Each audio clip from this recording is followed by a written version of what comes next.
Karibu kwenye video namba 2 ya mafunzo yetu ya Microsoft Excel, na tutaenda kuangalia jinsi ya kuanza kutype data kwenye programu yetu ya Microsoft Excel.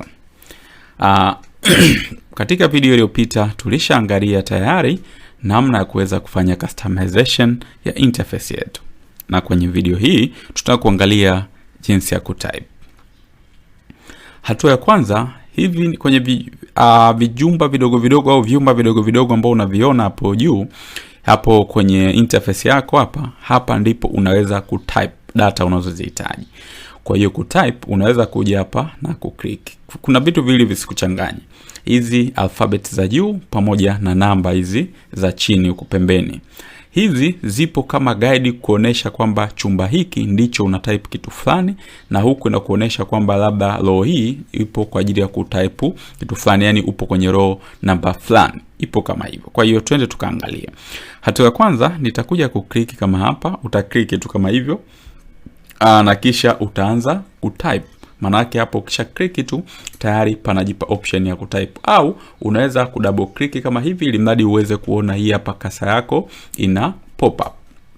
Kwa hiyo hapa kwa mfano katika nani yetu sisi tutaenda kutype data kwa mfano za mauzo ya kitu fulani. Unaweza kutype data zozote, lakini mimi sample yangu itakuwa mfumo kama wa mauzo ya kitu fulani.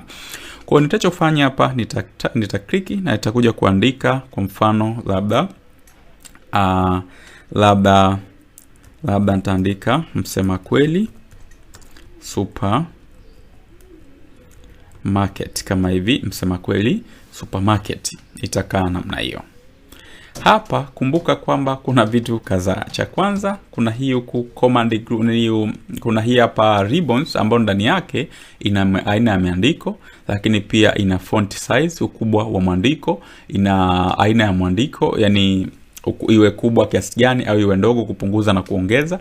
Kuna bold, italic, lakini pia kuna underlines na vitu vingine kama hivi, rangi na vitu vingine. Kwa ni wewe tu unavyohitaji. Kwa hapa unaweza kuja nika highlight kama hivi, na kisha nikabadilisha mwandiko hapo, kwa mfano nikaweka mwandiko wote ambao unahitaji mimi. Lakini by default kuna kuwa na miandiko miwili. Karibu ndio mwandiko official unaotumika, lakini wengine wanapenda kutumia mwandiko kama Times New Roman na kadhalika. Hapa unaweza kuongeza ukubwa wa fonti, ukaweka fonti hapa, labda ukaweka fonti tuchukulie labda hapa 18. 18 itakuwa kubwa, kwa hiyo tuweke labda 12 ambayo inakuwa mara nyingi official kama hivyo. Lakini pia baada ya hapo ukishaandika tayari upo huku mbele, unaweza kubonyeza enter kwa ajili ya kuja kwenye nani nyingine, kuja kwenye chumba kingine kama hivi. Hapa unaweza kuja kwa click kama hivi, au katika kuhama hapa shortcut, yani unataka uhame hapa, unataka uhame kwenye nani yako hii hapa, na kisha uje kwenye nani yako. Kisha kwanza kasa yako ipo mbele kabisa, kisha ukipress enter utaenda kwenye nani yako ya chini, kwenye row yako ya chini au kichumba cha chini kama hivi. Ukipress enter tena itaenda chumba kingine cha chini zaidi kama hivi, na utakuja kuandika kile unachokihitaji. Kwa mfano mimi nitakuja kuandika hapa labda hapo msema kweli supermarket, nitakuja kuandika kwa mfano nitakuja kuandika ngoja niangalie hapo kitu gani kizuri cha kama hapo utakuja nitaandika kwa mfano labda bei zetu, au ngoja niandike kwa herufi ndogo itakuwa mzuri zaidi. Labda hapo nitaandika bei zetu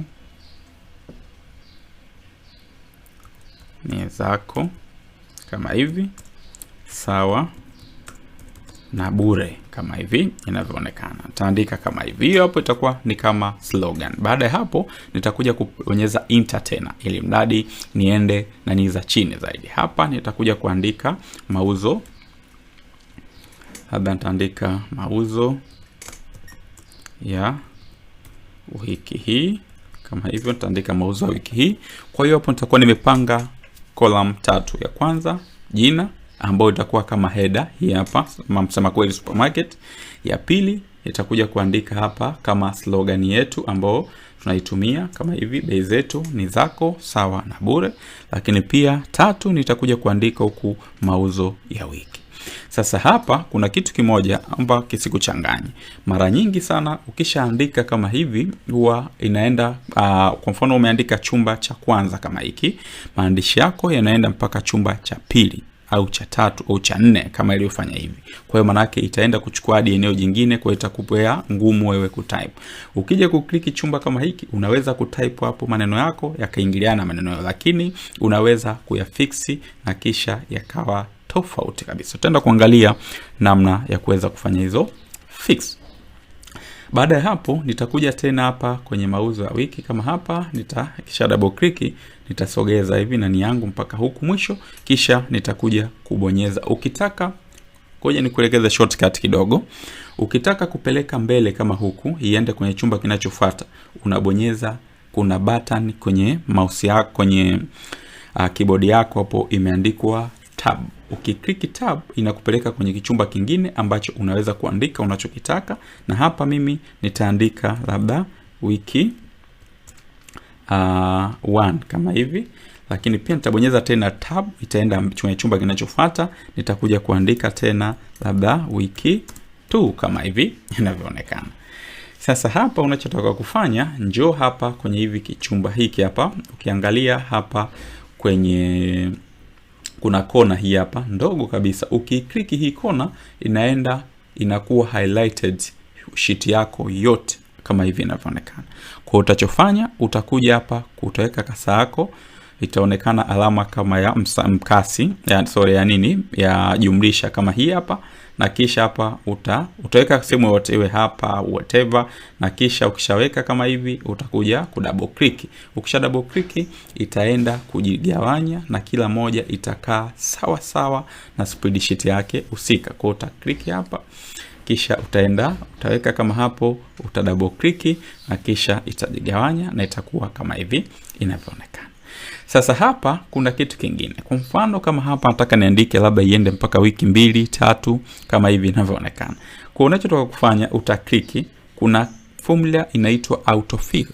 Autofill ni kwamba kama vitu vinafanana, kwa hiyo na vinataka viendelee katika mlolongo ule ule, basi vitakuwa vinafuatisha, maana yake yenyewe itakuwa ina add. Kwa hiyo kuna hiki hapa kinakuwa autofill. Unaona kasa yetu ni nyeupe. Ukiweka kwenye hiki kidoti kidogo hiki cha kijani hapa, ukiweka namna hii inaenda pana. Ngoja ni zoom uweze kuona vizuri. Kama hivi. Unaona kama hivi. Kuna kidoti hiki. Ukiweka itakuwa kama hivi. Kwa hiyo hiki hapa ukiklik ukakishikia na kisha ukakipeleka kwenye vyumba vingine kama hivi, ukiachia itakuwa hili itajipanga hapo, itajipeleka yenyewe. Hata hapo ukipeleka mpaka wiki 50 itaenda. Kwa hiyo 1 week, 2 week, 3 week and 4 week inakuwa kama hivyo inavyoonekana. Kwa hiyo inakuwa simple sana. Sasa kuna njia nyingine, unaweza kuja ukaklik hapa kwa ajili ya kuselect hii hapa row yote moja, na baada ya hapo ukaja kuiarrange haya maneno yako yakae katikati. Kwa hiyo hapo utaenda utaklik na maneno yako yatakuja kukaa katikati. Hapo endapo unataka row moja tu iweze kujipanga. Kwa hiyo inakuwa kama hivyo. Hizi hapa ni alignment. Nadhani kama ushajifunza kozi zingine nadhani unaelewa. Alignment maana yake hapa ni mpangilio wa maandiko yako. Kama unataka maandiko ukae kwa juu, utakaa kwa juu, au unataka ukae kwa chini, utakaa kwa chini, whatever unavyohitaji wewe mwenyewe. Lakini sisi tumepanga katikati kama hivyo inavyoonekana hapo. Tarudisha kidogo, zoom out kidogo. Baada ya hapo unaweza kuendelea kuandika kile unachokitaka. Sasa huku chini kuna vitu kadhaa. Kama unataka upeleke nyuma, kwa mfano unaandika kama hapa na kisha unataka hii hapa uandike kitu kisha uende huku nyuma, unabonyeza shift na tab inaenda kwenye mbele. Ukibonyeza tab peke yake inaenda mbele, shift tab inaenda nyuma. Sawa sawa na enter. Ukibonyeza enter peke yake inaenda chini. Ukibonyeza shift enter inaenda juu. Kwa hiyo ni shortcut. Shift enter kwenda juu,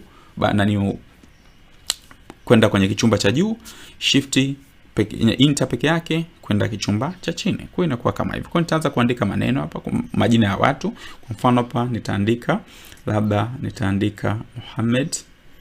Kama hivi nitaandika Mohamed. Mohamed Hassan. Nitabonyeza enter, nitaandika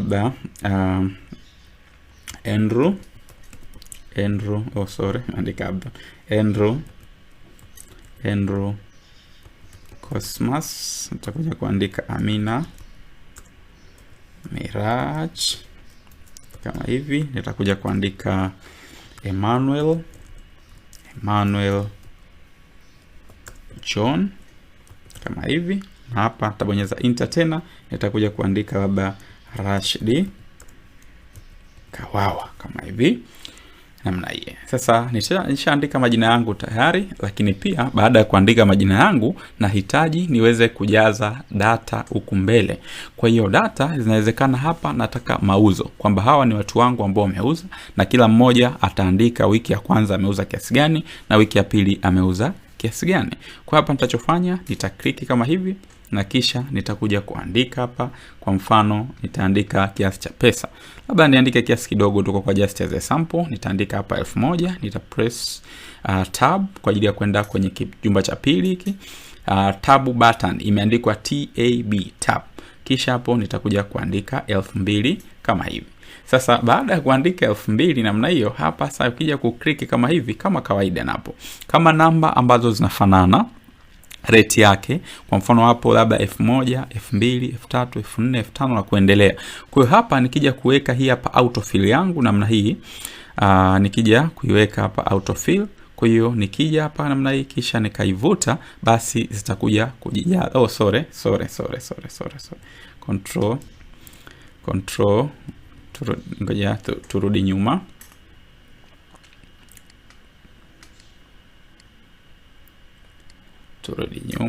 Ngoja hapa, ngoja tufute kwanza, tuweke hivi. Inatakiwa tu select hivi vyumba vyote. Kwa nita select hiki na kisha nitabonyeza shift, nitashikilia, nitakuja kukliki na hiki. Kwa hiyo baada ya hapo nikija kufanya namna hii, nikija kuvuta zitakwenda kukaa pamoja. Ukifanya kimoja tu manake itakuwa inawekwa chumba kimoja tu, lakini ukifanya namna hii una select zote, una select kisha shift una select na pili, baada ya hapo unaenda. Au nyingine unaweza kubonyeza shift control pamoja na alama ya greater than. Kwa wale wanaojua hapo ipo hapo juu yako hapo, ile greater than inaenda inajiselect all na kisha unaandika. Tenda kuangalia hiyo hiyo ni kwa ajili ya kuselect all. Twende kwenye kitu kingine. Pia hapa unaweza ukisha click namna hii, kama unataka zijiduplicate tena zije chini, hapa utaklik kama hivi, utabonyeza shift, utaselect kama hapa, na baada hapo utakuja kuweka autofill yako tena, utaselect kwenda chini. Kwa hizi za chini pia zitakuwa filled na namba zile zile ambazo zipo huku namna hii. Kwa itakuwa umefanya kitu namna hiyo. Ni simple tu, wala sikuchanganya. Baada ya hapo taenda kwenye hatua inayofuata. Sasa hizi namba ni nini? Haijulikani. Sasa hapa tutaenda kuweka labda ni shillings. Kwa hiyo utaselect hapa kama uli nini, kishift utaselect zote namna hii. Utakuja utaselect zote namna hii kwa kubonyeza hapo shift, utakuja kuselect kama hivyo na kisha utakuja hapa kwenye general. Hakikisha haupo kwenye setting, upo kwenye home, ndio utakutana na hii hapa namba. Ambapo hapa ukija utaselect hiki kipengele na kisha itakuuliza kwamba unataka kuweka kiwango cha pesa cha nchi gani. Kwa hiyo mimi hapa nitaenda more accounting format, na hapa nitakuja kwenye currency, na hapa nitakuja kusearch T shilling kama hivi. Nitakuja hapa na kisha nitaenda chini kuitafuta TZS. Hapa chini kabisa huko nitakuja na nitaikuta TZS ambayo ni hii hapa. Nitaklik TZS, itakaa hapa. Kama unataka decimal place utaweka hizi hapa, itakuwa hapa. Kama uhitaji basi unaondoa kabisa hapa, unaweka 0. Lakini kama ukiweka namna hii itakuwa kama hivyo. Sasa hapa ngoja niweke afu tuoneshe namna ya kutoa. Kuna njia ya kwanza ya kuzitoa ni hii hapo, na kuna njia nyingine ambayo inakuwa kama ni shortcut, tutaenda kuiona. Kwa hapa nikipress okay, namba zangu zote hapa zitakuja kujiandika. Kwa mfano wiki ya kwanza shilingi 1000, wiki ya pili shilingi 2000, wiki ya tatu kama hivyo inavyoonekana. Sasa kama unahitaji uondoe, kuna hizi hapa formula. Unaweza kukliki kama hivi kwa ajili ya kuondoa, au ukakliki kama hivi kwa ajili ya kuzirudisha. Hata ukitaka zikae 5, 6 decimal place zinaweza kukaa namna. Lakini njia nyingine ya kuondoa ni hii hapa. Unaweza kubonyeza alt kama hapo, kaja ukabonyeza alt. Kuna button imeandikwa ALT, alt kwenye mouse nani yako kwenye keyboard yako hapo utaiangalia, kisha utakuja kubonyeza, unaibonyeza tu mara moja, unabonyeza alt ya kwanza, zitajitokeza namba kama hivyo unavyoonekana kwangu, kisha utakuja kubonyeza H, itakuja kujiandika namba tena kama hivyo, kisha utakuja kubonyeza namba 9 kama hii, itajiondoa moja. Kwa hiyo kama zipo nyingi, kwa utakuwa kazi yako ni hiyo, unabonyeza tena alt H9 kwa mpaka decimal zitajiondoa zote kama hivi inavyoonekana. Kwa hiyo ni simple kama hivyo. Hivi ndivyo tunavyoweza kutype. Hakikisha una pause video na kisha unafanya practice ya kile ambacho tumekifanya. Lakini pia ngoja nikuoneshe namna ya kusave.